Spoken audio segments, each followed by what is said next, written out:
Morning students, मैं पूनम राय। इससे पहले के वीडियो में हम लोगों ने रसखान के जीवन परिचय के बारे में जाना था। आज हम लोग इस सवैये में इनके सवैये के बारे में जानेंगे। सवैया एक प्रकार का छंद होता है। जैसे दोहा होता है, सुरठा होता है, चौपाई होता है, वैसे ही सवैया एक प्रकार का छंद है। इस सवैये में रसखान कवि कृष्ण के प्रति अपने अनन्य प्रेम को दर्शाते हैं। वो किसी भी रूप में कृष्ण का सानिध्य चाहते हैं। रसखान कहते हैं कि मानुष हों तो वही रसखानी बसो ब्रज गोकुल गांव के ग्वारन। ग्वारन मतलब ग्वाले के रूप में। कहाँ? ब्रज और गोकुल सॉरी, मानुष मतलब मनुष्य। रसखान कवि कहते हैं कि यदि मैं मनुष्य के रूप में जन्म लूं तो मेरा वास ब्रज और गोकुल के ग्वालों के रूप में हो। जो पशु हो तो वो कहा बस मेरो, चरौनित नंद के धेनु मझारन।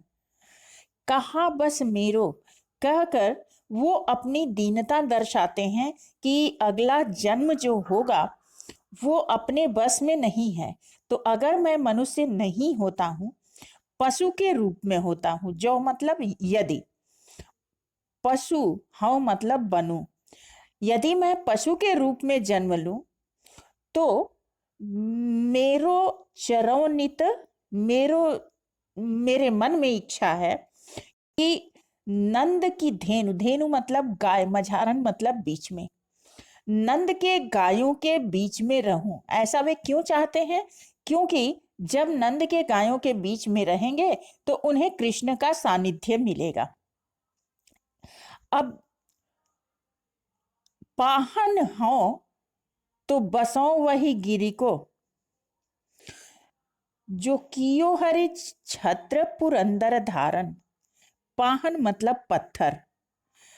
यदि रसखान कहते हैं कि यदि मैं पत्थर के रूप में जन्म लूं तो वही गिरी, उसी गिरी का हिस्सा बनूं जो हरि छत्र पुरंदर, पुरंदर कहते हैं इंद्र को, धारण मतलब धारण करने के लिए, हरि का छत्र, छाता के रूप में जिन्होंने धारण किया। ये घटना आती है कि एक बार इंद्र नाराज हो गए और बहुत ज्यादा बरसात करने लगे।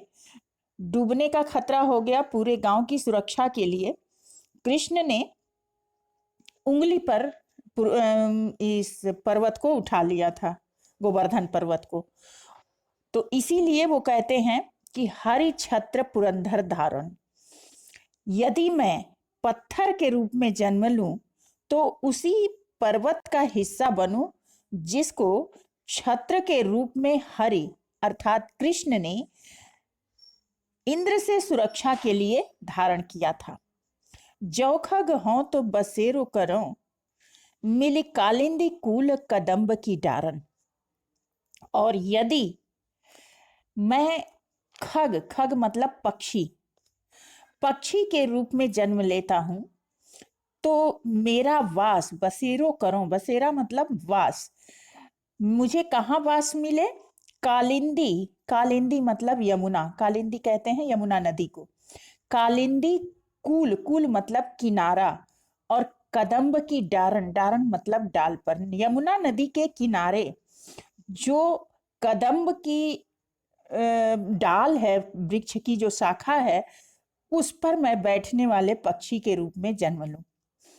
ये सारी चीजें रसखान इसलिए चाहते हैं कि उन्हें किसी भी रूप में कृष्ण का साथ मिले। अब इसके प्रमुख बिंदुओं पर चर्चा कर लेते हैं। रसखान अगले जन्म में कहाँ निवास करना चाहते हैं और क्यों?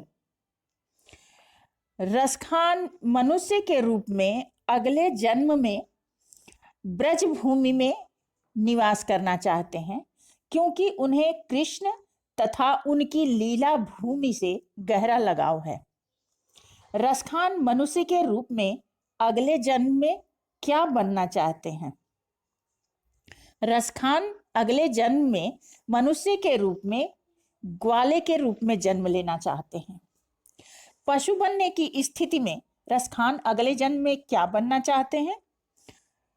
पशु बनने की स्थिति में रसखान नंद की गायों के बीच में जन्म लेना चाहते हैं और उन्हीं के बीच रहना चाहते हैं। रसखान पत्थर क्यों बनना चाहते? रसखान पत्थर इसलिए बनना चाहते हैं कि वे उसी पर्वत का हिस्सा बनेंगे जिसको इंद्र से सुरक्षा के लिए कृष्ण ने अपने उंगली पर धारण किया था। रसखान खग बनकर कहाँ निवास करना चाहते हैं? रसखान खग बनकर यमुना के तट पर निवास करना चाहते हैं। इस सवैये में कौन सी भाषा का प्रयोग हुआ है? इसमें ब्रज भाषा का प्रयोग हुआ है। और कालिंदी कूल कदम्ब की डारन क वर्ण की आवृत्ति है, इसलिए यहाँ पे अनुप्रास अलंकार है। तो आज के लिए इतना ही काफी। नेक्स्ट वीडियो में अगले सवैये के साथ मिलते हैं। तब तक के लिए धन्यवाद।